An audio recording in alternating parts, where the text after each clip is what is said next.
Hey, everybody, welcome. My name is Steve Smith. I go by Ardalis online, so you'll find me at ardalis.com on the web or on Blue Sky or YouTube. I work for Nimble Pros. We're a small software consulting and training company helping teams write better software faster. And today, I want to share with you some of the benefits and some of the cons as well of using clean architecture with ASP.NET Core. So without further ado, let's go ahead and get started. And I want to focus first on what is the problem that clean architecture is really designed to try and solve. And that problem is tight coupling, right? And so here's an example of tightly coupled hardware dependencies. If your network room looks like this, I feel really badly for you. But the issue here is that if you needed to make a quick change to the network topology, you would have probably no good idea where to start because everything is just a tangled mess. That nothing is organized. There's no clear, separation of concerns or dependencies, and everything just runs all over the place, right? In our software, we would typically call this a big ball of mud or spaghetti code, right? I'm kind of getting ahead of myself. We'll talk about these terms in a moment. But what our goal is to have loosely coupled and well organized dependencies so that when we need to make a change, it's very clear where to make that change and what will be impacted downstream from that change. And so, your network room, if it looks like this, right, someone walks in, they know that professionals probably were involved in setting this up and take some care in their work. And that's important as well, but it's a little bit ancillary to the whole architecture thing. Okay, so let's talk about some of the guiding principles that we can use for developing our software. And then we can talk a little bit more about how those might apply to our architectural choices. So, the first one that I think is really fundamental to a lot of the enterprise software or complex software that gets written is separation of concerns. And separation of concerns is all about keeping your plumbing code from infecting or causing problems for the rest of your software. And so this image here, we actually took this picture at the Nimble Pros office. I don't know, probably 10 years ago now, as part of a software craftsmanship calendar series that we did. And so you can kind of take a look closely at this and see, like, are these the kinds of things that you have in your refrigerator? Do you really have your toilet plunger and old wrench for plumbing sitting next to your meats and your open containers of drinks and things like that? I certainly hope not, right? And so in your software, same idea applies, right? You don't want to have low level plumbing code sitting right next to and kind of infecting your high level business logic of what you're trying to do. So why do we want to separate concerns? Well, the big problem is that when we don't separate concerns, we end up mixing them together, and it makes it more difficult for each one of them to change, right? If you change one part of the two things that are together that shouldn't be, it's quite likely that you'll break or you'll have to change this other part that happens to be co-located with it. And so when you have all those different concerns commingled, it tends to lead to the dreaded spaghetti code. And spaghetti code is basically what happens when you have your user interface logic and your data logic and everything else just all mixed together in the same code constructs. Now, that could be within a method or a function, that could be even within the same class, and sometimes even the same module, right? The extent to which it makes sense to separate these concerns will vary from project to project. And in general, the larger and more complex the project is, the more separation makes sense, right? There is some overhead in applying the separation. And that's why when we write a Hello World console application, we don't have much separation. We just write directly out to the console, right? It's 3 lines of code. You're done. But as the software gets more advanced and has more complexity and more dependencies and requirements, more and more structure is needed to keep that software maintainable. And that's the key idea here with clean architecture, and a lot of architecture in general is to optimize for maintainability among other ilities, among other sort of non-functional requirements, if you will. So the 3 big concerns that just about every business application is going to have are the user interface logic, whatever your user interface might be. In this case, we're talking about web applications built with ASP.NET Core, And then you'll probably have some persistence. You'll most likely be storing things in a database of some sort. And so you'll have some data access logic that might be entity framework core and DB context. It might be special ways that you're going to filter or query that data.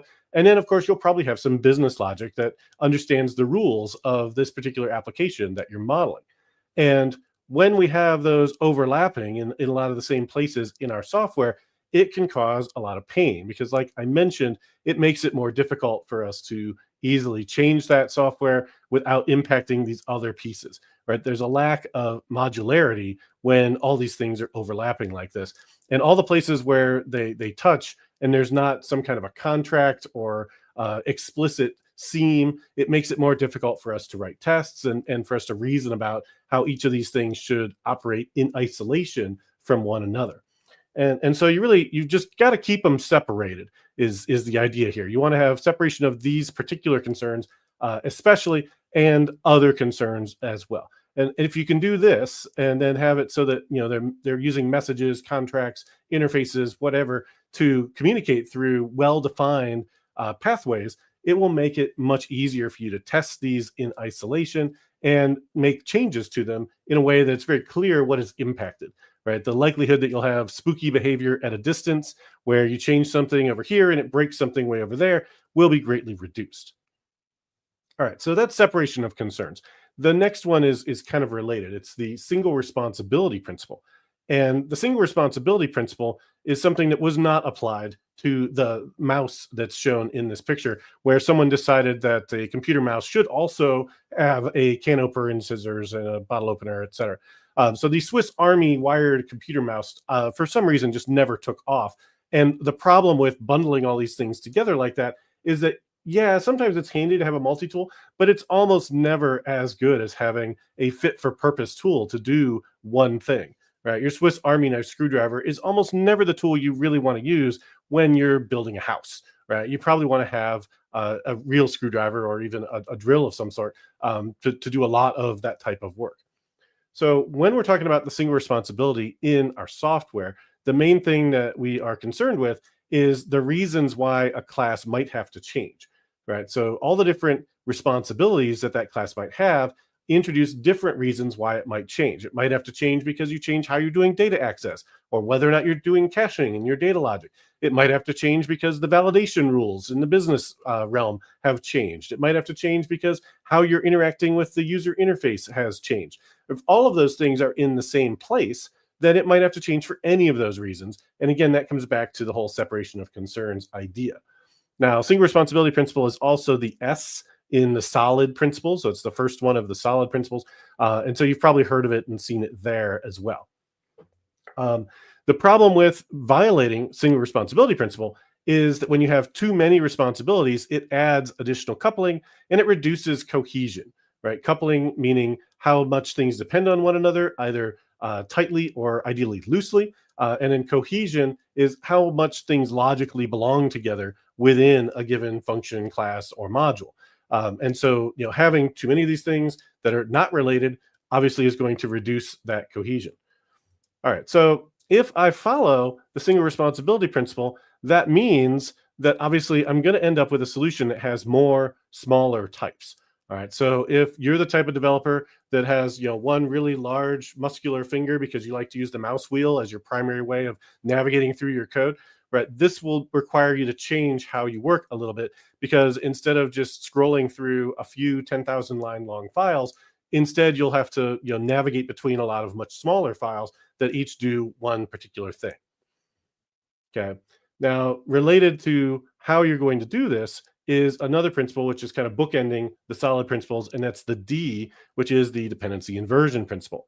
The dependency inversion principle shown here is something that we are all familiar with in the real world, because we are able to take any electronic device and plug it into our electrical outlet of our choice and get power from it, right? Whether that's a lamp or a laptop or whatever, right? They all use a common interface. That interface is an abstraction, and as long as the manufacturer builds things to that interface, we can literally plug and play different things into our wall power by virtue of this. And we never have to actually open up the wall and hardwire something in, unless it's like a new light or something like that.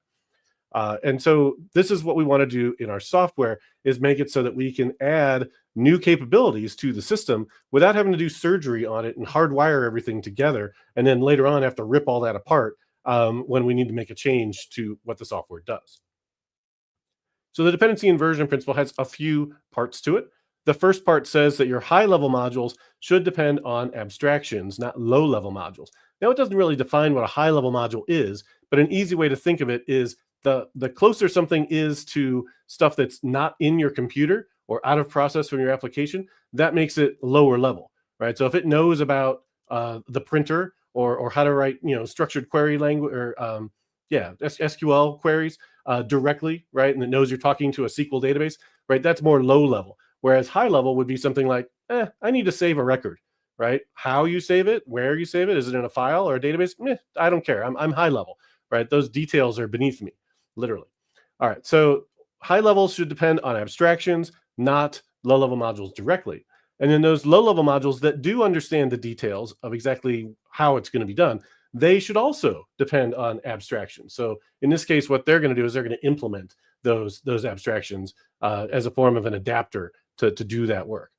Now, when we talk about abstractions, mostly in .NET and C#, we're talking about interfaces, right? Not necessarily always, but in most cases, we're talking about the interface type. And so those abstractions should not depend on details, right? The abstraction is basically saying, hey, I want to save something, right? But it doesn't know how it's going to save it or exactly the details of it. And your details, therefore, should be depending on abstraction. So the details are going to be the adapter that actually does that actual work. All right, so if you just remember that interfaces are high level and they say what, and low level is all about how, it will make it easy for you to follow the dependency inversion principle, right? Your interfaces are going to say what you need to do. I need to save this record, this file, or this entity. Maybe I need to send a message or an email. And then the implementation class is all about how to do it, right? And don't let these two overlap. So I also have a YouTube video that quickly covers this that you can check out at the link there. But an easy way for you to think of this is that each one of your interfaces should only have things that refer to your domain model and other types that are just built into the framework, like base types, right? It should not have implementation specific types in the interface. So if I have an interface that says something like fetch customers, and what it returns is a SQL data reader, right? It's going to be really difficult for me to implement that to read those from a JSON file, right? And return back a SQL data reader. So that would be an example of where the abstraction, the interface, depends on how I'm going to do the work. Whereas if I just return back an array or a list or an enumerable, right? Any of those is totally independent of how, right? And so that's how you want to make sure your interfaces work. Your typical flow when you're using the dependency inversion principle is going to look something like this. The user interface is going to generate some command, some task. Maybe it's a request coming in over an API or a button click. And it's going to depend on an interface, which is your abstraction. And it's going to basically say what should happen when they click that button or make that request. And at compile time, that UI handler is most likely going to depend on that interface. At the same time, at compile time, there's some class that is going to actually do that work, and it knows how to do that work, right? Let's say it's sending an email in this case, right? We have a class that knows how to talk to an SMTP server and communicate with it and send the message and clean all that up when it's done, right? And so that would be how we're going to send an email, as opposed to some other option like maybe just logging it or sending it to SendGrid or something else, right? So then when we go to actually run the program, we're going to execute with the particular implementation class. And this is exactly how dependency injection works, which by now we're all very familiar with because it's just built into .NET Core. Now, if you're still using the new keyword for services and dependencies that you want to work with, whether that's your DB context, whether that's that email service or whatever it might be, right? Just remember in your head, every time you type new for some type of service like that, that you're gluing your code that you're working in to that implementation, right? We want to have code that has a lot of seams. We want it to be similar to Lego bricks and that we can break it apart and fit it back together with different components or modules. And you're basically using super glue on the Lego bricks every time you use the new keyword for these types of dependencies. Now, if you're just newing up an entity or newing up a date time or whatever, like that's fine. Those don't introduce a dependency like a service that reads a file or something would. All right. So, and related to these dependencies, there's another principle called the explicit dependencies principle. And it says that your classes should request all of their dependencies through their constructor. And so this is about making types honest about their dependencies so that you don't look at a type and think, oh, this will solve my problem. I need this right here. I'll just new it up or I'll just inject it and use it and it should be fine. Right. And then at runtime, you realize it's not fine because somewhere in the depths of this service that you were trying to use, it actually has this static dependency on some file somewhere, or it needs a database or a file to live at some location, right? And so you only find that out at runtime, and it's a nasty surprise because you thought you could just use it because the constructor didn't say it needed any of those things. So think about your constructor dependency list as if it were like a cooking recipe, right? And in every cooking recipe, there's a list of ingredients. And if you were to try and follow a recipe after you've gone to the store and gotten all the ingredients, and halfway through it said, oh, wait, now add this thing that we didn't tell you about, right? You would be understandably upset, right? It's the same with your classes and services. They should be saying all the things they need as their dependencies through the constructor so that they're very friendly toward dependency injection and working in that manner. All right, so all of that to say, if you just use the new keyword, then at compile time, you might have class A that news up class B, that news up class C, and call methods on them. And at runtime, that control flow is going to look identical.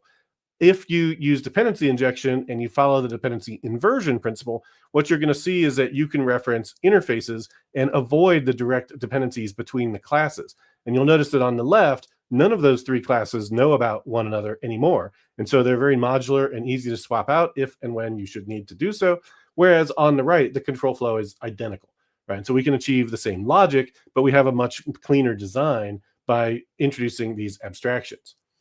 Okay, the last couple things that clean architecture strives to do is to make the right thing easy and the wrong thing hard. So we're going to structure things in a way that makes it so it's hard for developers to do the wrong thing and new up dependencies on infrastructure that they shouldn't have in places where they shouldn't have it. And by doing that, we're going to kind of force developers into the pit of success so that, if they just kind of follow the easy path through how the architecture is laid out, they'll generally do the right thing without really having to think about it or fight against it. All right, so if we think about n-tier architecture as sort of an alternative to clean architecture, this is, very data centric. And this n-layer approach, this is from 2001, has been around for decades. And it was a response to things that didn't have any separation of layers at all. And it was all just spaghetti code. So this so-called classical thing on the left, this is like, VB6 apps or classic ASP applications where literally you'd have scripting code intermixed with HTML logic and business logic, and then some more script code and back and forth all through really long files sometimes, all of which would depend on a data store. And so the idea was, hey, we can break these up into these different logical layers like data access and business logic. We get all that separation of concern, goodness, and it did help. But the problem is that the dependencies were still flowing transitively toward the database, right? We didn't change that at all. And so if you go to write tests, you're going to find out that the most important thing you want to test is the business logic layer. And because of that, everything needs a database. And so when you go to write that test to make sure that your really complicated business logic works correctly, you end up having to spin up a database every time to make that work. And it's very painful. I don't recommend it. All right, so if we can eliminate that dependency on the database, we can flip things over and have more of a domain-centric design. And so if you're familiar with or you've heard of domain-driven design, that's what this is all about, right? And so you don't have to follow DDD to use this approach, but it does work really well with domain-driven design because it puts the domain logic at the center of the universe for your architecture.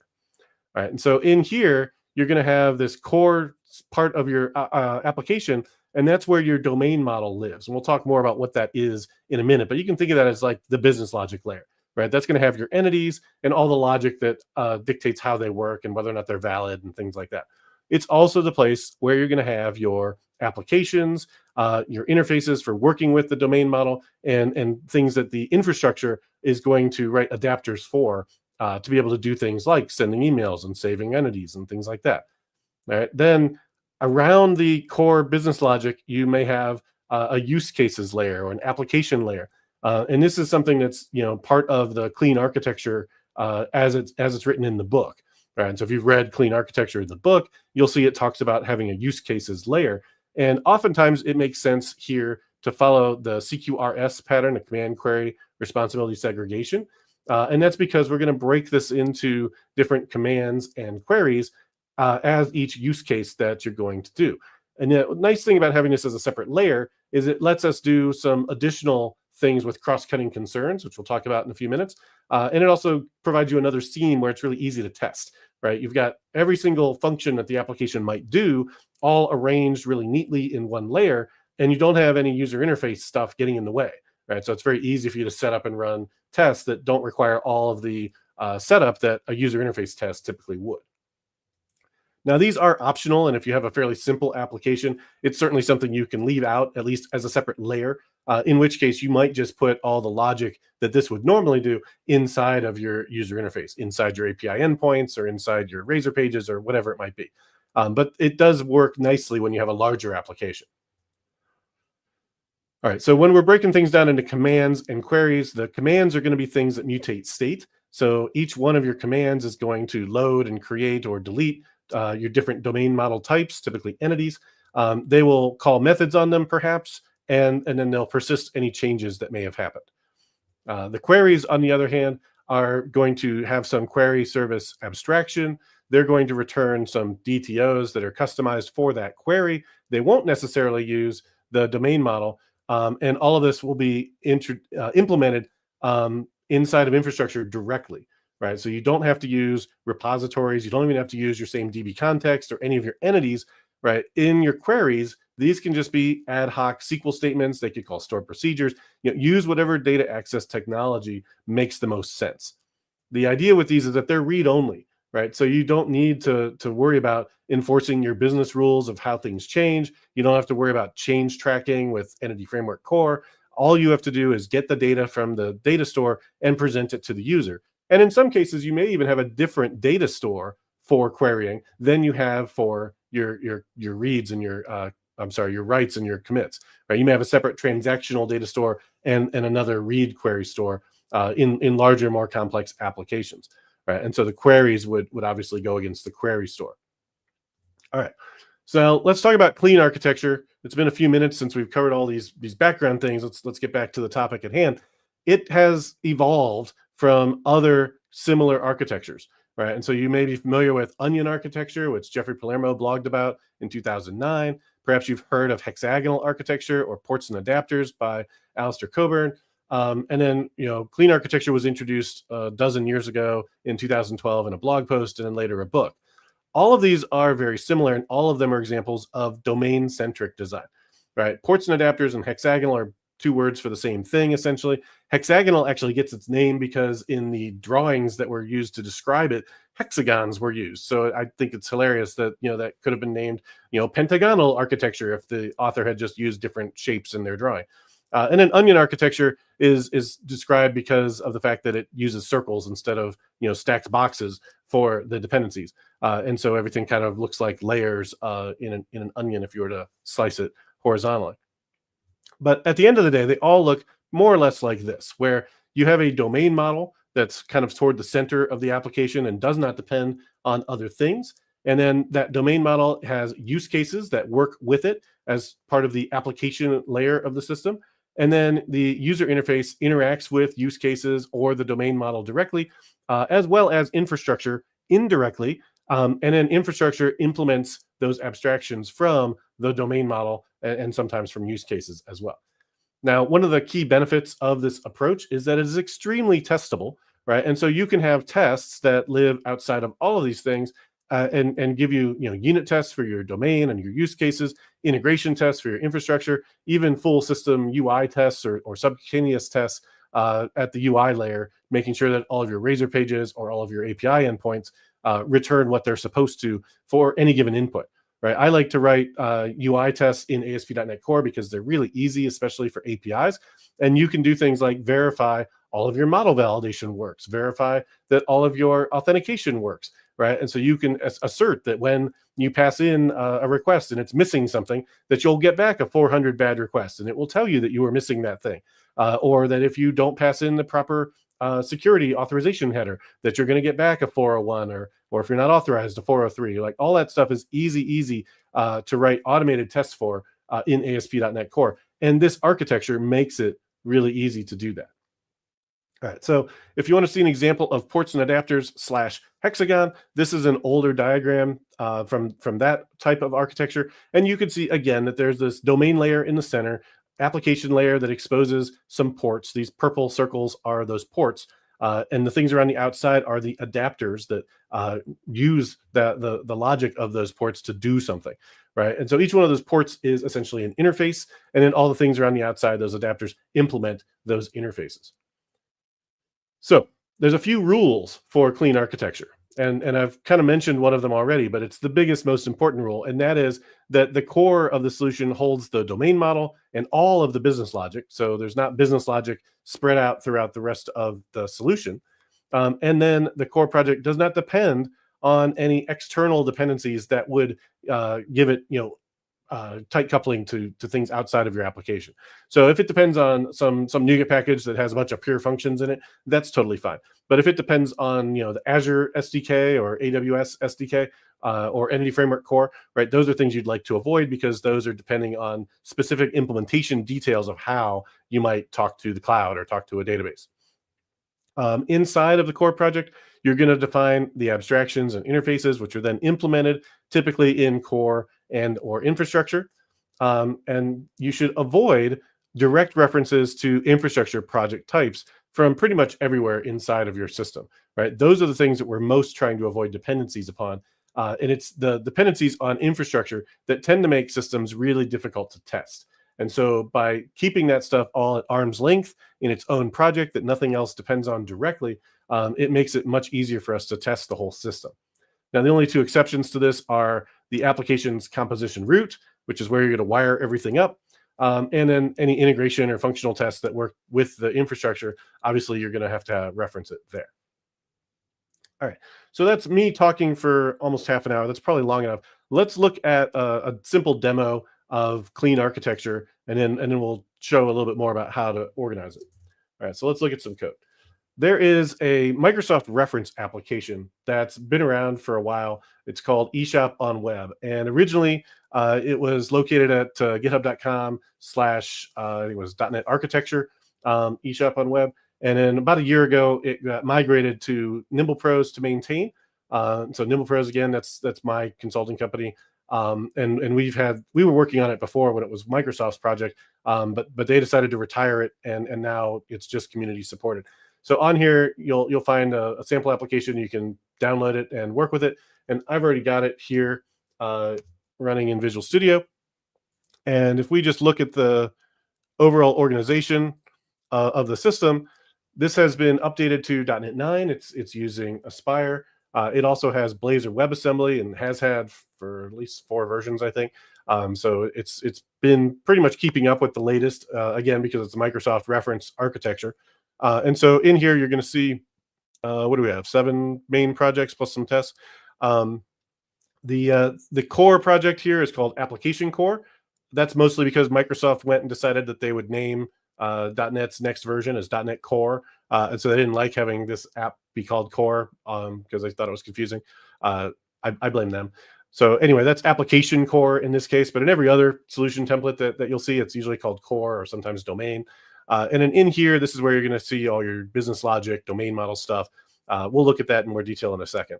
It also has a Blazor admin where you can manage the store and its products. That's WebAssembly.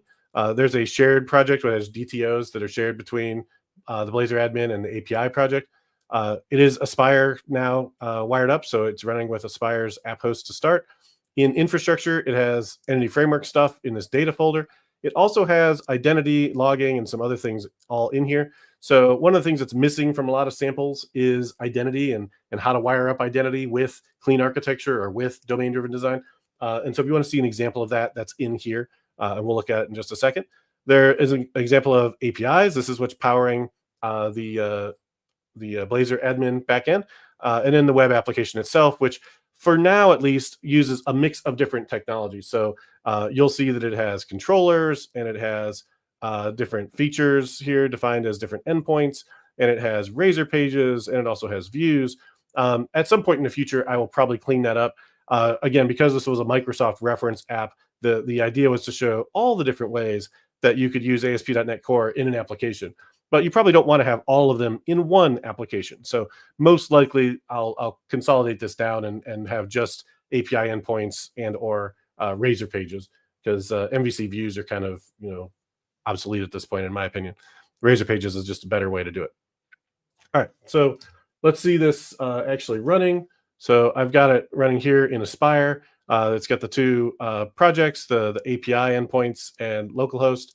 When you run the application, it looks like this. So it's a nice Microsoft store. It's got a bunch of things with the .NET robot and some generic cup of tea and things like that. It's an electronic, or sorry, it's an e-store, right? eShop. And so it has the things that you would expect. You can go and add things to your cart or basket, and you can go in and change the amount and update it, and everything should work. You can check out. You have to log in when you check out. So there's a couple of different users right here that you can choose. You can be a demo user or admin, both at Microsoft.com. I didn't make those up. Those came when they first gave me this project. This, if you like, is also demouser. So maybe you're someone that gets rid of mice. That could be instead of demo user. We'll log in as admin for the purpose of time. And once you log in, now you see we've got access to a few other things here, like the admin portal. But let's go ahead and finish our checkout. We'll say we're going to pay now. It doesn't actually charge a card or anything. That part's left as an exercise for the user. But now we can go in and see our orders. And you can see that right now we just bought this thing and it's pending, and you can go see the details and all that. Or you can go into the admin and see this Blazor application, Blazor WebAssembly, and you can go change this. And last time I demoed this, I decided this thing was really expensive, but we'll make it cheap again. And save that, and now that's 1950 again, and so you can see that change is reflected here on the site.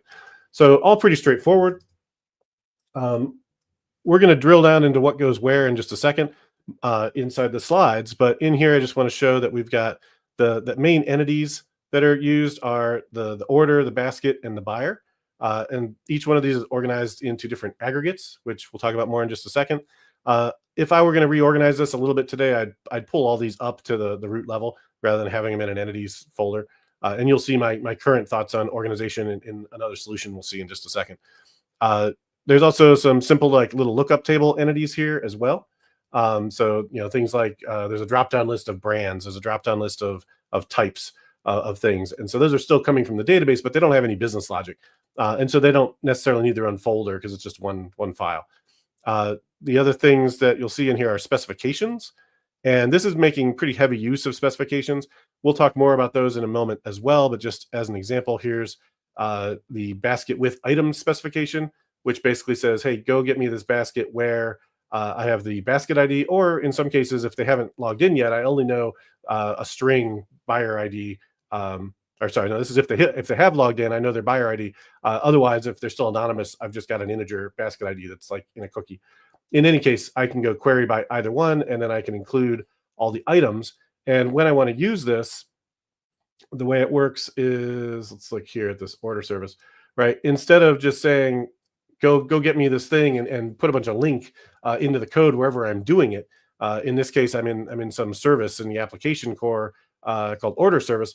Right now, when I want to fetch it, first I just create a specification that describes the query, and then I can await calling the query. And so what this allows you to do is make it so you never have to change your data access abstraction, right? You can describe any query as a specification and then just pass that in.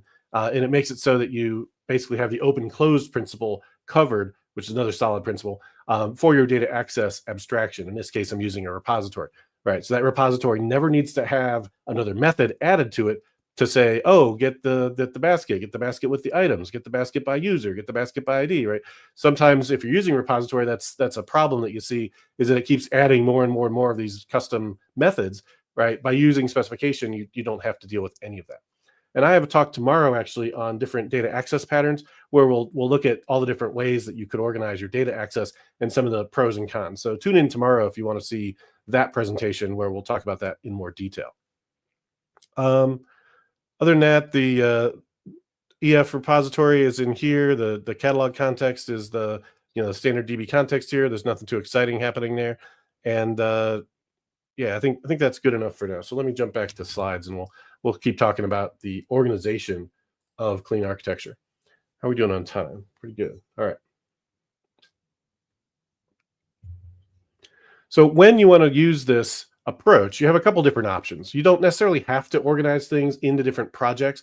The big thing that organizing things by project is giving us is the ability for us to be certain that we will never have a dependency going in a direction we don't want. Right. So one of the first rules of clean architecture is that the core project should not depend on infrastructure or infrastructure types. Right. Things that know about the database or how to do things. And so what we can do is we can put all of those things into a project, and then we can have the core project depend on that using a project reference. And now Visual Studio and the .NET compiler will not let us, and I think I said that wrong. We have the infrastructure project will depend on core, right? And now the compiler will not let us have a type in core depend on something that's in infrastructure, right? We can't add a circular project reference or dependency. Even if we were to add more projects in between, we can't make it a circle in terms of that reference tree. And so that's one of the key reasons why we split things up into projects the way we do. And it is worth noting that you don't have to use projects to achieve this. You could also use architectural tests for this, like arcunit.net and similar things. The downside to that is that now they're not enforced by the compiler. They're actually only enforced when you run those tests, and it's fairly easy for someone to decide to ignore those tests or for the tests to stop getting run in your CI/CD pipeline or other things. Whereas the compiler, that's pretty hard to get around. All right, so let's talk about what goes in the core project, which is your domain model and all your business logic.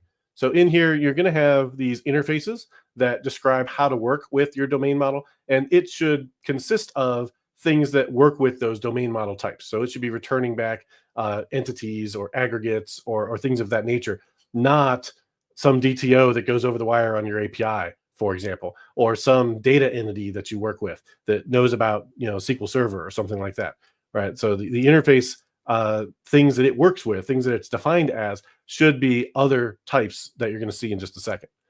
You should have your domain model, which is if you're not using domain-driven design, it'll probably just be entities, right? And so those entities are just classes that have an ID that you can persist back and forth to a database. But you might also have value objects or aggregates. Aggregates are a DDD pattern that basically groups some entities together and says that these will only change as a unit. And you won't be able to change just one sub-entity of a larger construct. Works really well for master detail type relationships, like a shopping cart with shopping cart items, or a purchase order with line items, or an order with order, anything like that. Makes sense to generally model as an aggregate, because then the aggregate class, the order, the purchase order, right, can enforce rules about all of its entities. So if it has some rule that says, hey, you can't exceed this amount, right, well, the aggregate is the place for that logic to live. And it can only implement that logic if changes go through the aggregate root. If anybody can just insert another item onto a purchase order and not inform or involve the purchase order aggregate, it gets around all those rules, right? And so now your rules don't work. All right. You may also have domain services, which are just services that don't belong inside of an entity, that maybe operate on a couple of different entities in many cases, or they model something in the abstract that's going to be implemented more inside of infrastructure. So an example of a domain service might be something that deletes an entity, and that logic doesn't belong anywhere on an entity necessarily. So you might put that in a service, and maybe it has some additional things it does, like it notifies somebody that something was deleted, right? Again, it could use an abstraction for that gets implemented somewhere else. You might have custom domain exceptions. So it'd be much nicer for you to have a purchase order limit exceeded exception than to have some just argument out of range exception.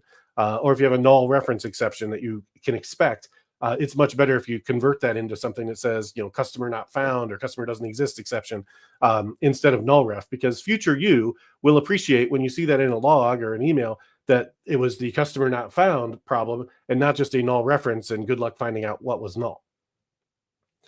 Right, another pattern that eShop on web doesn't implement, but some of these other templates I'm about to show you do, is domain events, which will have domain event handlers. And so you're probably familiar with events inside user interface code things like button click events and page load events and things of that nature. But you can also use events to streamline and improve the organization of your domain model. And so instead of having to do all the work inside of a particular method that does something, that mutates state somehow, right? So maybe you have a cart entity and you have a checkout method. And when you check out, oh my gosh, it does so many things, right? First, we need to create an order, and then we need to send an email, and we need to check if we have the inventory, and you have to run the credit card, and da da da da da, right? Instead of all that, you could instead, just save the new order and then have an order created event that gets fired off. And then some other things could handle all that follow on work. And oftentimes that's a much better way to implement and organize that type of work.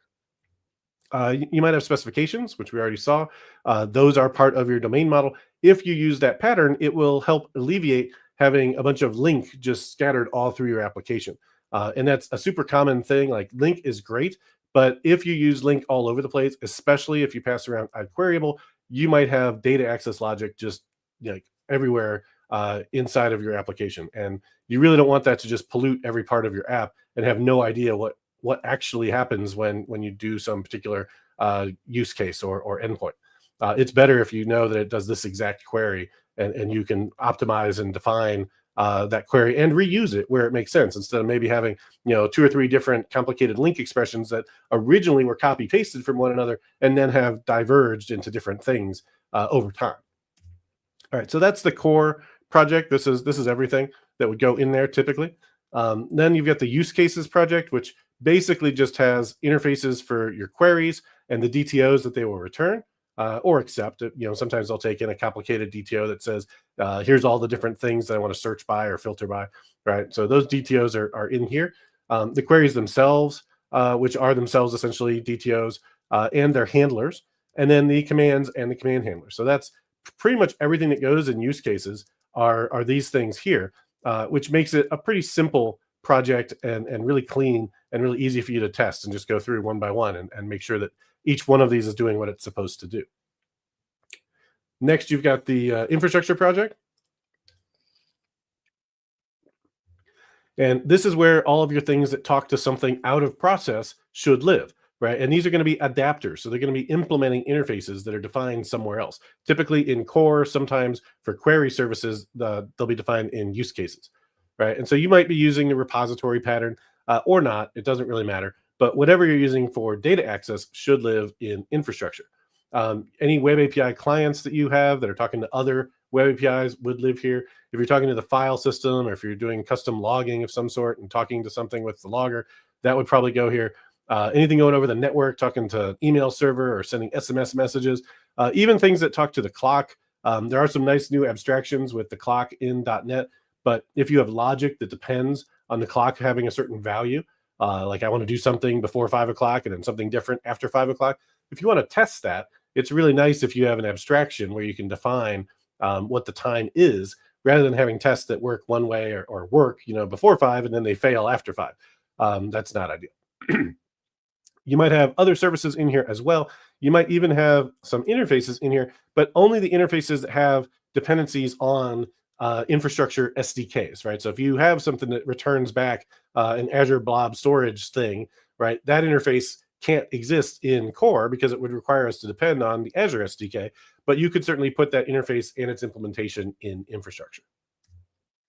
Then your web project, which is going to be all your ASP.NET Core stuff. So controllers, API endpoints, views, Razor pages, view models, API models, binding models, whatever you call the things that come over the wire to your application. You might have custom filters, custom model binders, custom tag helpers.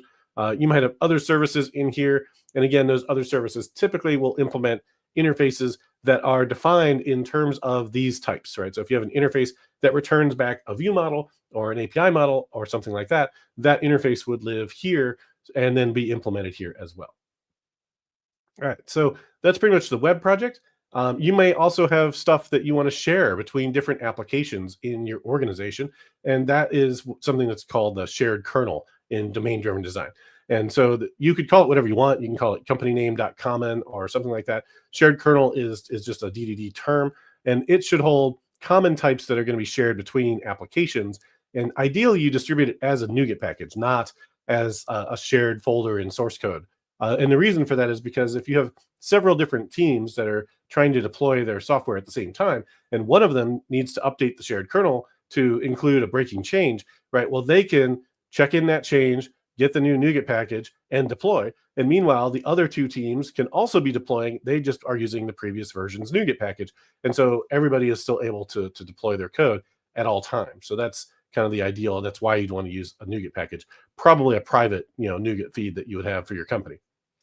Inside of here, you might have things like base types. You might have common entities that everything uses, user classes or account classes or something are typical. There might be other utility things that you use, like common dependency injection logic or logging or guard clauses or whatever it might be. Once you've got all these different projects, right, it ends up looking something like this, right? You've got your web project, which depends on core. You have infrastructure, which depends on core and use cases. Web might depend on use cases instead of core. So imagine there's an arrow here as well, potentially. And then everything else kind of depends on shared kernel down at the bottom. Now, you notice that web doesn't necessarily have to depend on infrastructure. Typically it will, but you could even have it load the infrastructure assembly at runtime and then using reflection, wire everything up to it. So it's sort of a, partial dependency there. Most of the time, for convenience sake, I do just give it a project reference and it's fine. But you want to make sure that the only place you're referencing those types is in the composition root, in program.cs, or in some extension methods where you're wiring up those services and dependencies. Then it's really easy for you to write different types of tests. You can unit test all your core logic. You can write functional tests for web, integration tests for infrastructure or for use cases. It's pretty nice. And so your overall structure looks something like this. This is like an older screenshot. It doesn't include use cases and it has shared kernel in it. We'll show you in just a second what the new one looks like right about now. All right, so let's come back and look at a different project. We've still got 15 minutes and then I'll have time for questions after that. So this is the NimblePro sample to-do app, and this is part of clean architecture. So let me jump to this tab first. So on GitHub, you'll see github.com/rdallas/clean architecture is the place where my solution template lives. And the solution template, which we'll look at in a moment, is not meant to be a sample app, right? It is meant to be a template. So yes, it includes a bunch of files in it, much like when you add a new class library, it always has that very helpful class1.cs in it that you probably immediately delete or rename. This will come with a bunch of stuff in there for you to delete or rename, but it's not meant to be a full sample. The sample is right here in the sample folder. And so that's what I'm going to show you right now. And this kind of shows you like, well, how might you create something that's a little more real with this as opposed to just what's in the template. And so in here, again, it's been updated to use Aspire. It has a core. Let me close some of these. There we go. Has a core project. And you notice it has aggregates as the top level things. And so the domain that we're having here is basically a to-do list application. But instead of just having there be a single to-do list, it's actually got this notion of projects, and every project has a certain number of items that need to be completed. And also projects can have different contributors that are working on those items or part of that project, right? So just enough domain logic to make it slightly interesting, and enough that you could say, hey, let's build a sample app around this. So inside of contributors, right, we just have a single entity. They have a name. You can update their name, and you can see in this case, this is something I would never do in real code, but inside of the constructor, we've decided that we want to enforce a rule that the name has to not be null or empty, right? And so we're going to call this set name method, which again, don't do this for real. And in here, we're going to check that and then return back the value in here. Now, why wouldn't you do this for real? Well, you don't want to call methods inside your constructor when your class hasn't even finished being constructed yet. Right, everything is going to be in a weird state at that point, and so it's very likely that you could cause problems when you do that. The reason why this is done is just as a demo, because what it otherwise would say is take this guard clause and put it here and put it here, and so in both places we would do the check to make sure that it was never getting through as empty.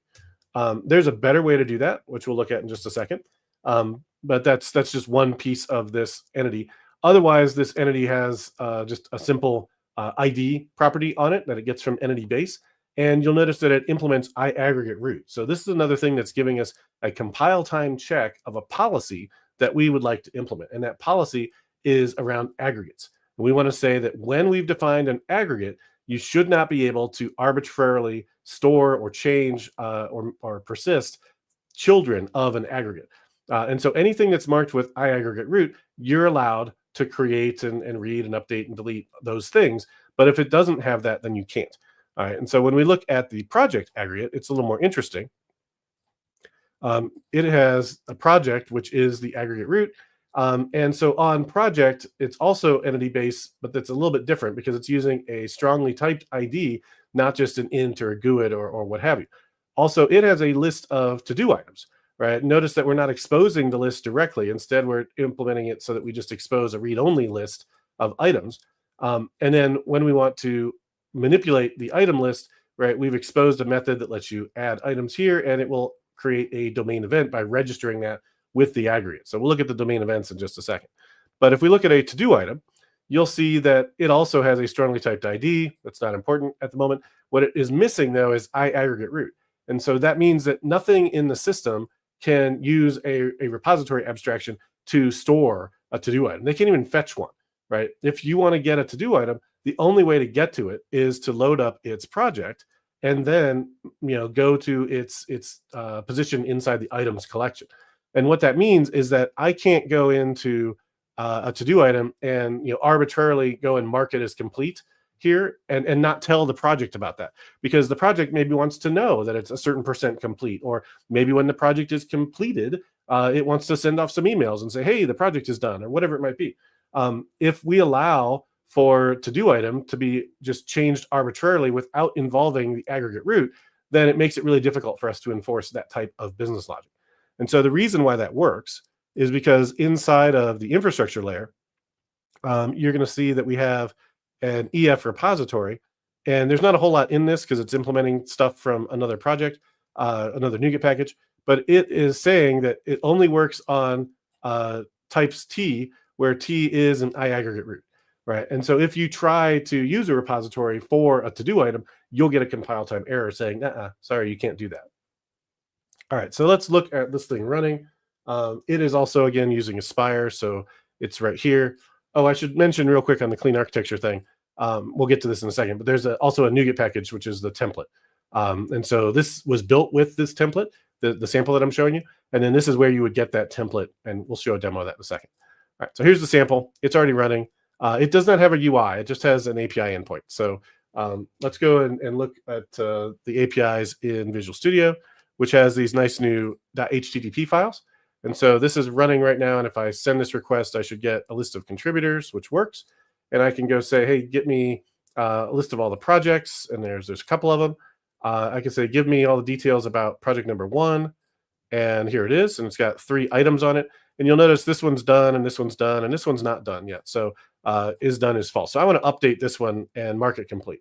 So I'm going to say item ID 3, and we'll send this request.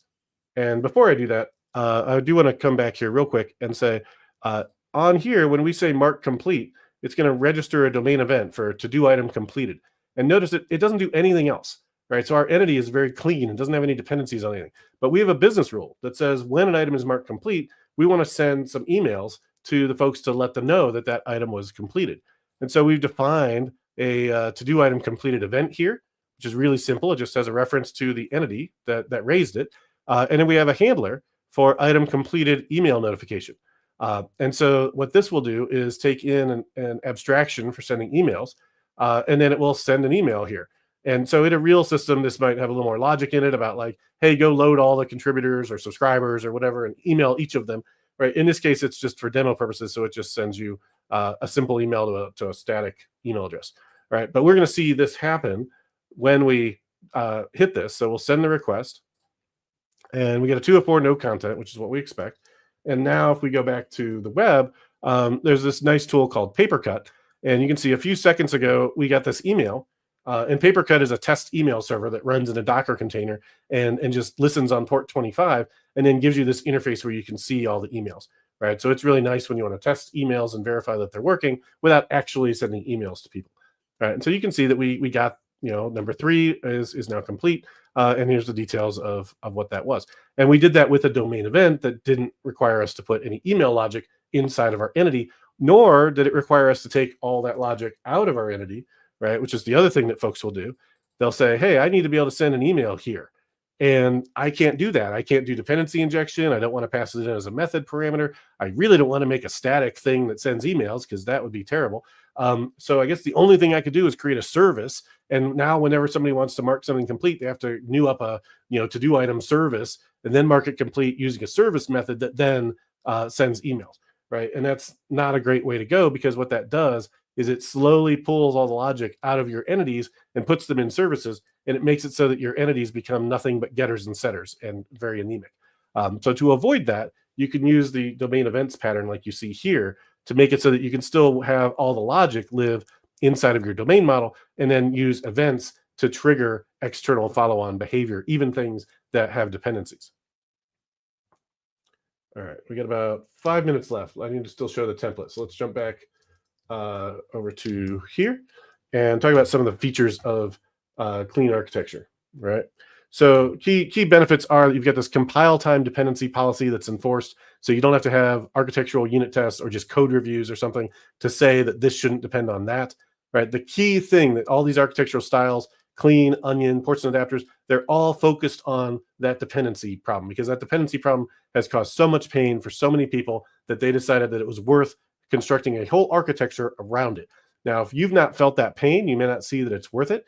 Or if you have other ways to deal with that pain, you may think this is overkill, and that's totally fair. But just understand that's where they're coming from, right? They are trying to make it so we don't have tight coupling to infrastructure concerns, so that we can better evolve the application logic and test it with automated tests.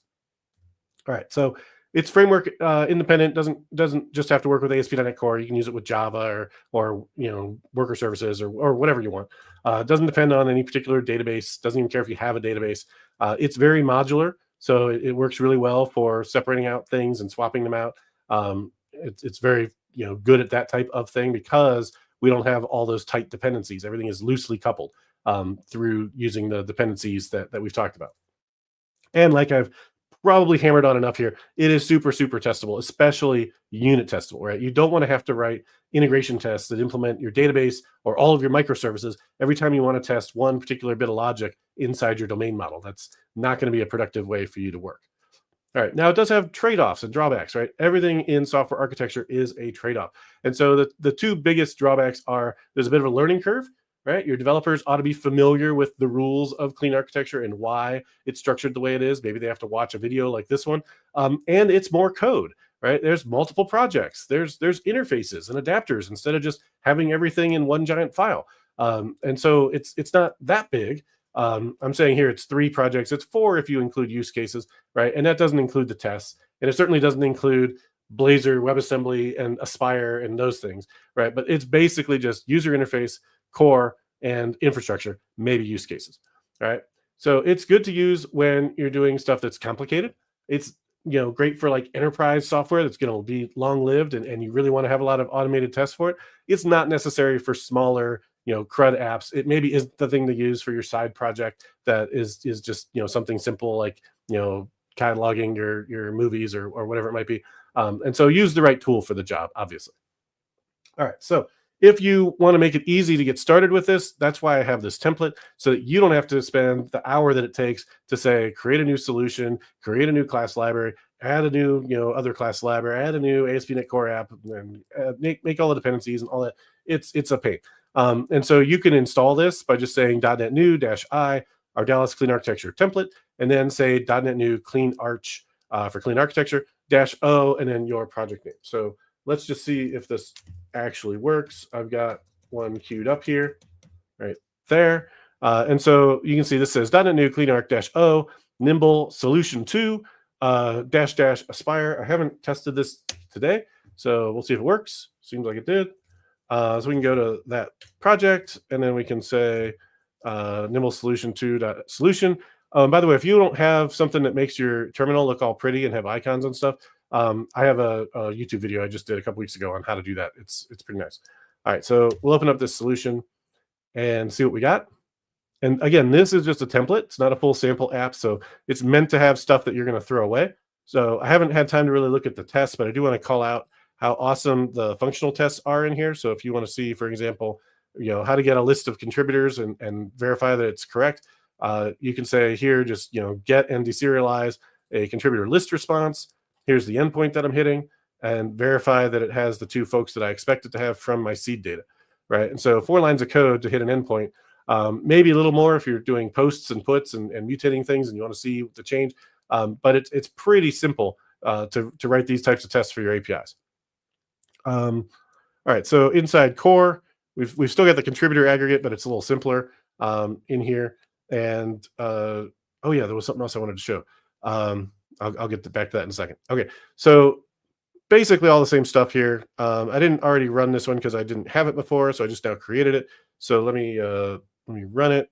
It's got the Aspire host running there, and there it is. It's running. You can hit this. You can go to Swagger. You can see. Oh wait, no, it's not running. Sorry, I'm lying to you.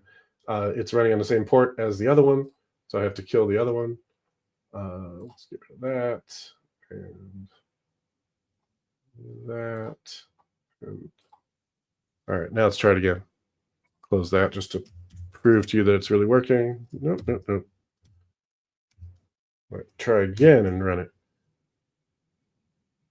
Now it's running for real. All right, so now 57679 is the correct port for this, and there's nothing there, and that's expected because there's no UI. So you just hit Swagger, now only has contributors, and we can execute that and see it just has the sample data. So that's all working. It does have all the stuff that's wiring up the domain events, so that's all in there. And so you'll see there's a contributor deleted event in this case because there's no to-do items. And so the deleted event is using a service here, like I talked about. It is using some specifications, but really just a trivial one that just says get by ID. All that stuff is there. And yeah, I think that's good. All right, let me come back to the thing that I mentioned and then didn't come back to. So let's go to this contributor and then we'll be just about done. So in here, remember I said, don't ever do this, right? And the reason why someone did this, I did this is as a bad example, was because I was trying to get rid of this duplicate logic, right? You don't want to have that duplicate logic in your system. You want to follow, don't repeat yourself, especially for rules, right? If you have a rule that says name can't be null or empty, that rule should only exist in one place. And so having to do it in these two places is a problem. And so this is a poor solution, but it is an attempt at a solution. What is the right way to do this? Well, let's say we have the same rule on project. We'll come down here and we'll see project has a name also, but notice what's different here, right? Instead of taking in a string name, we're taking in a project name. And so then when we go to update the name, you'll see it's the same thing. We're also taking in a project name. And so if we go to definition on project name, which it's not letting me do easily because it's got a code generator. There is a code generator in play here for this type. This is a value object, and it's using Vogen. I know this looks like Vogen to some folks, but it's Vogen because it's value object generator. And it's a cool, relatively new NuGet package you can use for value objects. And what you can do in this case is you can validate your value object on construction and say that it has to follow certain rules, right? It can't be null or empty. Otherwise, it's invalid. Which means that it is now impossible for someone to create a project name that is a null or empty string, which means I don't have to put any of that logic in my entity anymore, right? So my entity just got a lot simpler. I can follow the don't repeat yourself principle because now there's only one place where I have to check this out and verify that rule. The thing I like to use as an analog for this is the date time type, right? We are already very spoiled by the fact that in the framework, we have a date time so that it already checks to make sure that the month is not 17. We know the month is going to be a valid month within the range of 12 months. And that's because you can't create a date time that has a month of 17. And so nowhere in our code that we have written for however many years are we having to do checks to say, is the date time, month within range, is the day within range, et cetera. And just the same here, where I'm doing these checks to see whether or not the name is correct, right? That all goes away as soon as you have it built into the value object. And the way this works is you just add this attribute to it to say what the underlying type is. In this case, it's a string. You can specify different conversions so that it'll automatically generate serialization to JSON or for EF core or things like that. All that stuff is built into this project. So definitely check out Vogen by Steve Dunn on GitHub if you want to see more of that. I haven't built it into the template itself yet, so it's still just in the sample, but that's coming probably in the next version because it's been working great. And I like what I see here. Doesn't have to do with clean architecture necessarily. You can totally use that separately, but it is very much in the same idea space as domain-driven design and clean architecture. All right, and with that, I'm definitely a little bit over on time. So let me wrap up my slides. Did that. So separate concerns using projects and classes, invert your dependencies so you're not depending on infrastructure directly. Use your core project for your business logic and your abstractions. Don't put any dependencies in there. Infrastructure is where your adapters should live, and it references core.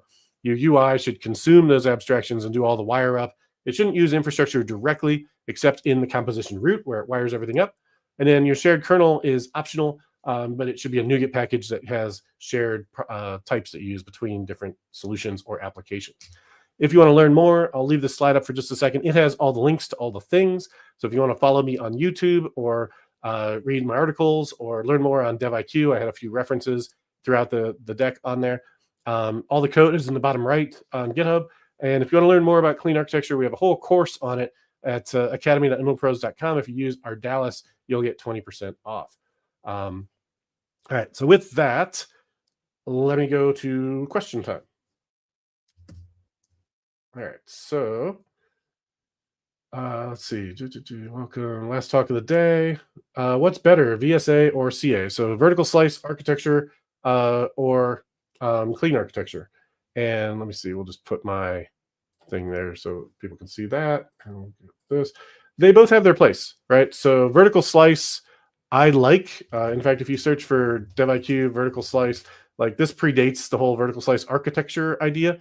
But the idea that you would work through a layered architecture, but develop it not in horizontal layers, but in vertical slices here, where each feature gets implemented as a vertical slice.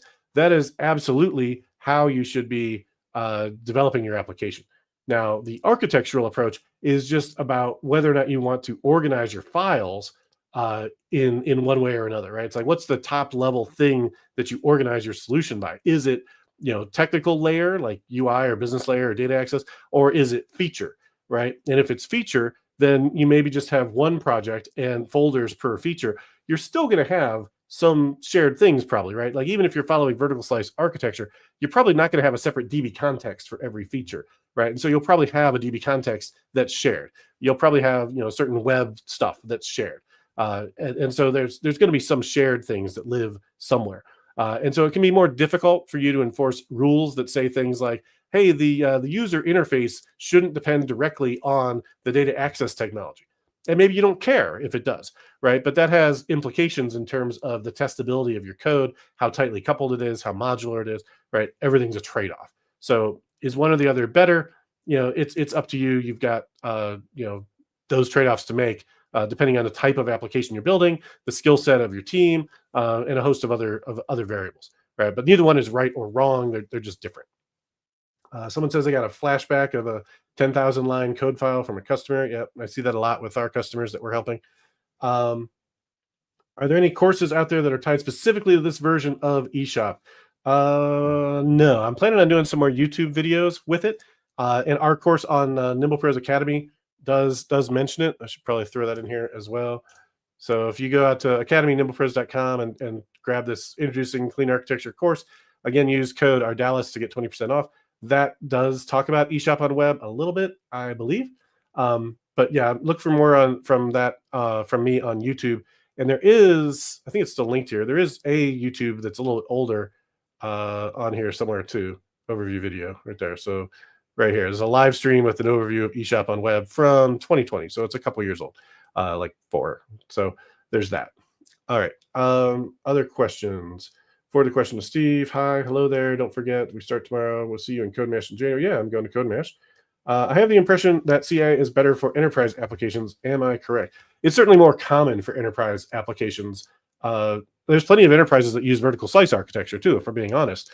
It just depends, right? Again, the the main thing that clean architecture is all about is avoiding dependency on infrastructure, because that tends to result in tightly coupled applications that are difficult to test. Now, all of that, everything I just said, I would 100% say is true 20 years ago, right? But today, we actually have a bunch of other tools and things that make it so even if you are tightly coupled to certain types of infrastructure, it's not that hard to test, right? Like you could be tightly coupled to EF Core and then say, you know what, I'm just going to use a different provider. I'll just talk to SQLite, or I'll just talk to an in-memory database. It's not nearly as bad as it was in the early .NET Framework days when you were, everything was a data reader directly to a SQL database, or you were using, strongly typed data sets or whatever. So the technology has made it much easier for you to swap things out. All right, let me jump into the Discord channel and see what we have going on there. So I have 240 new messages since I last checked. And let me see. All right. So I'm looking for things that have a question mark emoji is what I'm pretty much going for. So here's the chat, and here's one. So what about class explosion that can happen if we strictly follow SRP? Well, I did mention that you're probably going to have a lot more classes.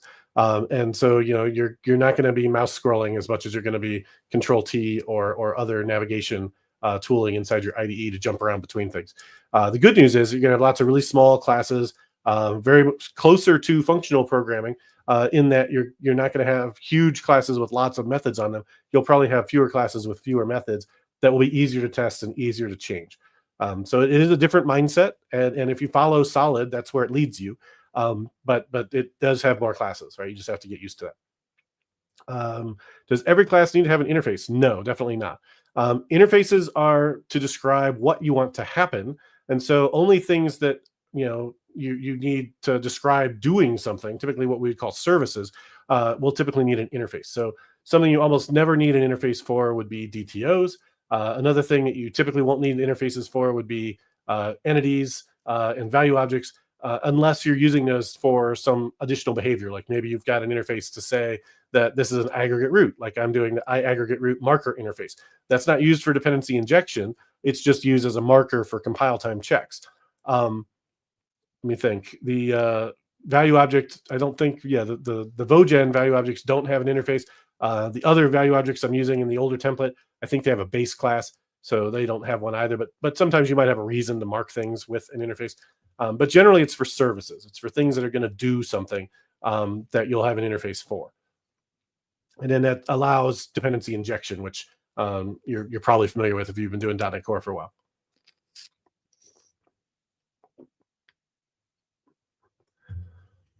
All right.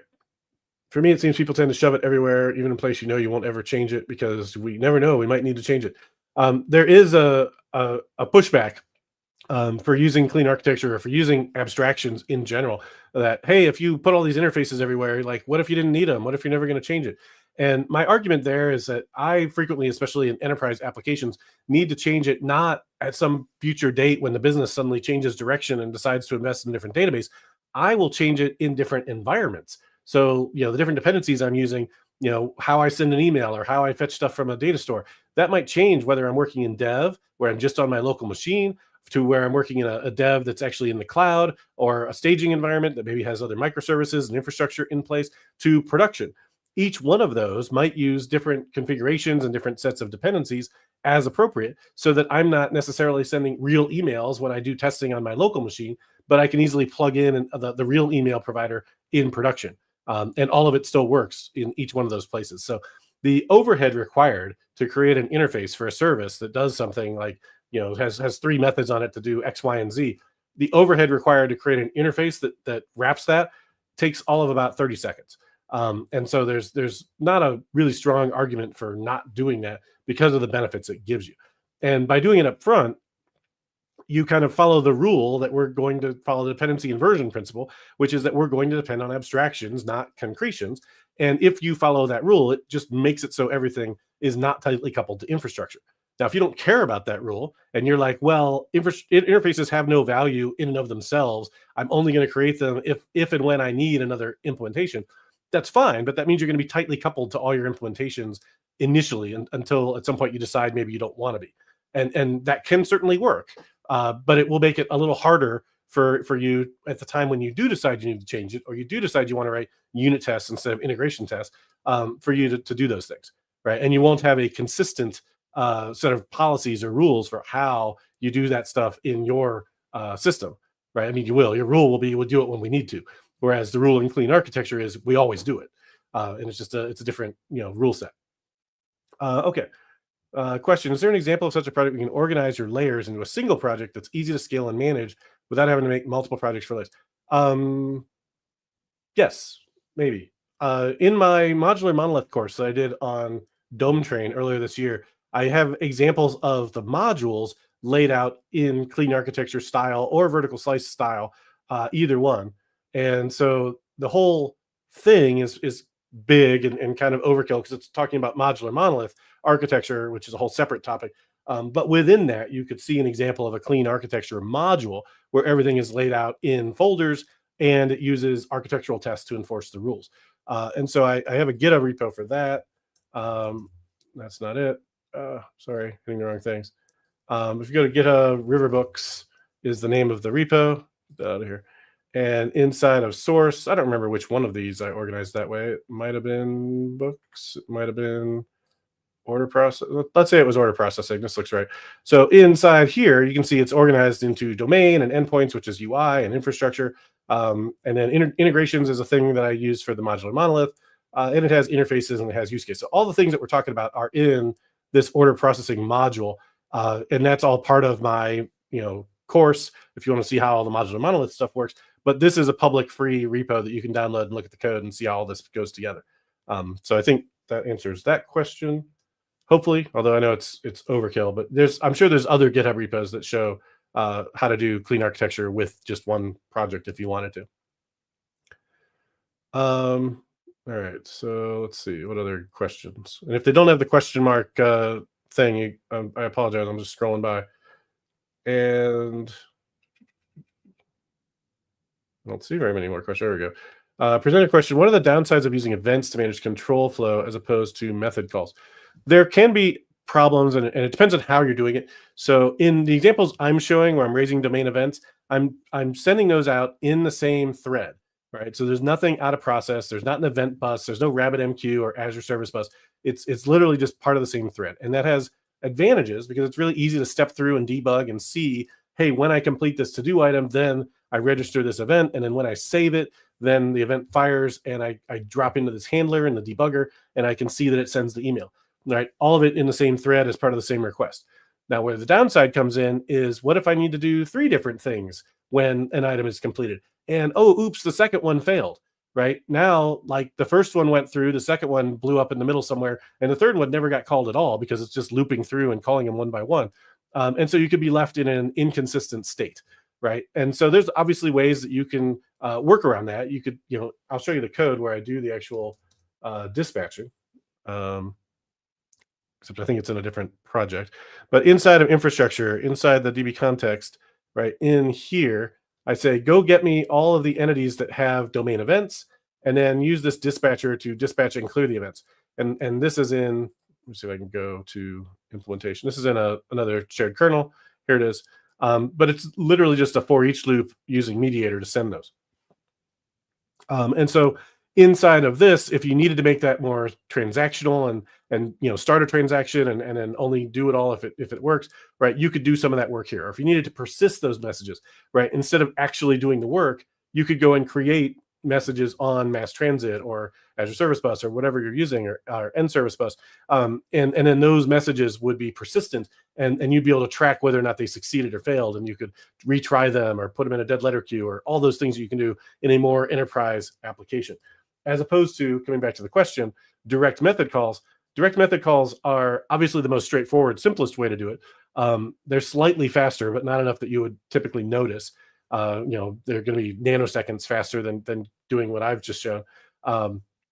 But they are easier for a developer to see what's going on, right? So from a simplicity standpoint, if you look at a method and you see it calls these 3 other methods, right, you know exactly what it's doing. As soon as you start doing event-driven architecture, whether it's in-memory, in-process events like I'm showing, or something that's using distributed events, you are going to have a much more complex approach, and you're going to have to think about things like, do I use the orchestrator pattern, or do I use choreography, and all those enterprise patterns that you mostly only care about in large distributed systems. Um, for most applications, this level of complexity is good enough and it works well.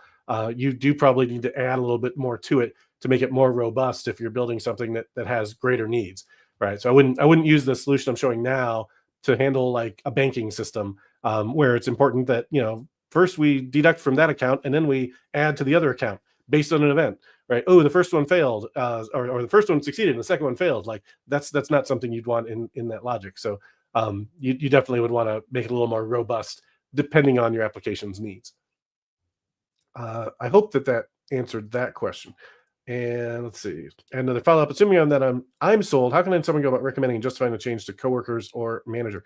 Um, well, it depends on what is the pain that they understand. All right. If the pain that your coworkers or manager understand is that automated testing is super painful because everything is dependent and it's a big ball of mud that is tightly coupled to everything, um, then you can start to show how like the reason why we're there is because we didn't do this, and now we're tightly coupled to everything, so we can't write unit tests, and we're constantly having to go manual test this thing, which is expensive and slow, and we can't ship software very quickly as a result, right? Whereas you go show someone something that's built with clean architecture and has a whole bunch of unit tests, and you get some new requirement, you can code it up, write some tests for it, and ship it, run all your tests and verify they all still work, and you're pretty confident that you didn't break anything, right? You don't even need manual testing for most of it because you've covered everything with automated tests.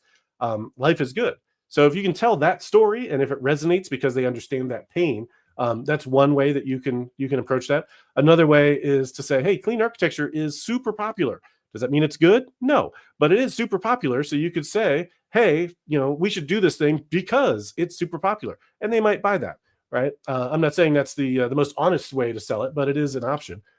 If you actually look at the .NET Core, .NET Conf conferences that are on the .NET channel on YouTube, they have playlists for each one. The clean architecture talk has been the most popular session at each of the last three .NET Confs, for 2021, 22, 23. For 2024, it's too early to say because it just got posted like today. But for each of those previous 3 years, it's the most popular topic. So it definitely has legs, right? People are doing this, and it won't be hard for you to find a developer that you got to hire that is familiar with it, because there's all kinds of resources out there on it, if they go looking. All right. Keep scrolling for questions. Yeah, if you want to see taking everything too far, go look for the Enterprise Quality Coding FizzBuzz Enterprise Edition. You can take things too far, right? This is all warranted for complex applications that need it. And if you try and use all the patterns in Hello World, it's going to look silly. All right. There we go. Presenter question 2. Why would I want to avoid entities becoming just getters and setters? Moving the logic services sounds like the way to go to me. The problem is that if you have certain rules around the state of your system, you want those rules to exist in exactly one place. Let's say you have an entity, and it has, let's say it has a name that you want to change, right? And so it's got a getter and a setter, and you want to make sure that that name is never empty. Okay, great. Well, if it just has a getter and a setter, you can't do it there. So you have some service that lets you change the name. That's great. And maybe in there you put the logic to say, don't change it here. Make sure it's not null or empty here. But then there's nothing that prevents any other developer from changing the name anywhere else. All right. And so because of the fact that there's not this single gateway as far as how to enforce those rules, it makes it really easy for the rules to get bypassed, or the rules to be different in one place versus another. And so there's another principle that I would show, which is you want to have like this single path into the system for a given change, like updating the name. And by putting it on the entity, whatever that operation is, so whether it's something as simple as updating a name or something more complicated, like doing some type of actual business operation, putting that on the entity makes it so that the data and the behavior are co-located, and the one can define the rules for the other, right? So you can only change the state of an entity through the entity itself, and in that entity is where the logic lives to say whether or not you can do that change. And so it makes sense that it becomes the gateway, the gatekeeper for those types of changes. If you just have services, then there's nothing to prevent anything anywhere that has access to an entity from changing it. And now you never know what state your entity might be in, right? So you probably ought to validate it every time you do anything with it, because who knows who's touched it since you got it from wherever. And that's not a state you want to be in. Paper cut, is that mail dev? Maybe, I'm not sure. Let's see, but I just have the paper cut Docker container, and if you look at, let's see, I'll show you where I get mine from. I know I'm over on time, but there's nobody behind me. So if you look for our Dallas test email server, configure local test email, one of these, and this is the one that I'm using typically, which is Jiji Chen papercut latest. Although if you go to this GitHub repo, you'll see it's a fork, and I think it's a fork of the one that you're saying. So I think that one was the canonical real one now at this point. Terminal looks pretty cool. Yeah, I got a YouTube video on that. It's using terminal icons. Summary of, oh, I should have looked at this a lot sooner, shouldn't I? Is there a slide where all these are explained? Nah, not so much. But if you go to DevIQ, it's got all that stuff. So that's where I was mentioning. DevIQ.com is basically has all these sections, and everything I talked about is in here somewhere. And so, you know, all the principles and solid and architecture stuff, it's all in here. In fact, the one, yeah, I don't see it. Never mind. Let's go back through here. All right, courses did that. Downsides did that. What would a transition to clean architecture do? Would that look like? Can this be done iterative, or would it require a whole refactor at once? That is an excellent question. Generally, if it's a small project, you could redo the whole thing at once. But that's almost never the case. Like if you're feeling the pain where you need to go here, you probably have a big enough app that it's not making sense to do it all at once. So what you can do is you can just start to create the new projects, and then start those projects to follow the rules, right? So maybe you have everything in one project right now, and you've got, you know, your DB context is sitting right next to all your UI, sitting next to all your entities. You could say, hey, I'm going to put all my entities in a core project, right? And that shouldn't really break anything too much, right? Just copy them, put them there, update the project reference, and go from there. If that doesn't work, maybe you just do one entity moves to the core project, right? And then you move and you create an infrastructure project, and you move all your DB context stuff to the infrastructure project, and you know, see what that does, if that works, right? And so you can do those like a little piece at a time, like move a file or two to the appropriate project. And then once you've got that going, you can just lather, rinse, repeat. Like, okay, well, we couldn't move all the entities because these had, you know, dependencies on infrastructure that we have to sort out. Fine, we'll move all the ones that we can, and then we'll refactor those so that now they rely on an interface and not direct dependence on infrastructure. Now that they depend on an interface that's defined in core, we can move them to core, right? And then, you know, we'll take the logic and put it inside of infrastructure, and just iterate like that. And it doesn't take, you know, it takes some amount of time times the size of your project to get there, right? But you can do it over time and see things getting easier, right? As you move stuff to core, create unit tests for it, right? You weren't able to easily unit test them necessarily, let's say, in your old project, but now that they're in core, you know they're unit testable because they don't depend on anything else. So take that moment to write a few unit tests, even if they're just trivial things like verifying that the name is never null or something like that, just to get in the habit and just to see that, you know, we now can do unit testing. Hooray, right? Is something that I would always recommend if you're going down that path. But almost certainly you want to do it iteratively, and certainly you can do it iteratively. How would we recommend it? We did that.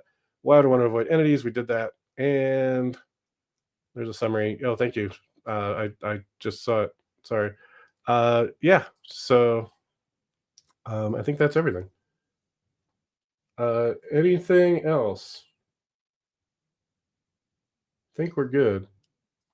Is Max going to jump on here and talk to me and kick me out, or am I just going to say goodbye?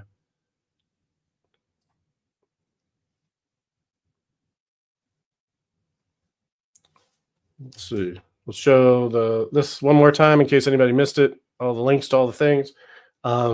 Also, I showed all these links here, like testing a local email server, Riverbooks example from my modular monolith course, introducing clean architecture, use code Ardalis, and more stuff on DevIQ. So I think that's good. I have more resources on domain events. Ooh, there's more questions here. Yeah, the domain events you can find in here. So there's domain events in DevIQ, which has some examples. I talk about pre-persistence and post-persistence events. So the ones that I was talking about today were all post-persistence, which I recommend.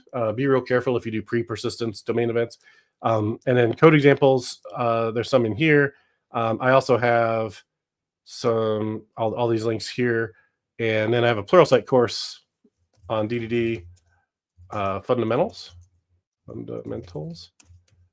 And there's a GitHub repo that has all the source code. And then the course is linked here as well. So if you just want to see the code, you can go to this Pluralsight DDD fundamentals course, which has been updated fairly recently. And you'll see all the event stuff, domain event stuff in there. And then as far as like the theory of it, that's in the course. Yeah, I think we're good. So thank you everybody for your attention. And this I'm sure will show up on YouTube separately, so you'll be able to see it there. And don't be a stranger on social media and stuff. I'm ardalis.com everywhere. And I think I'm done.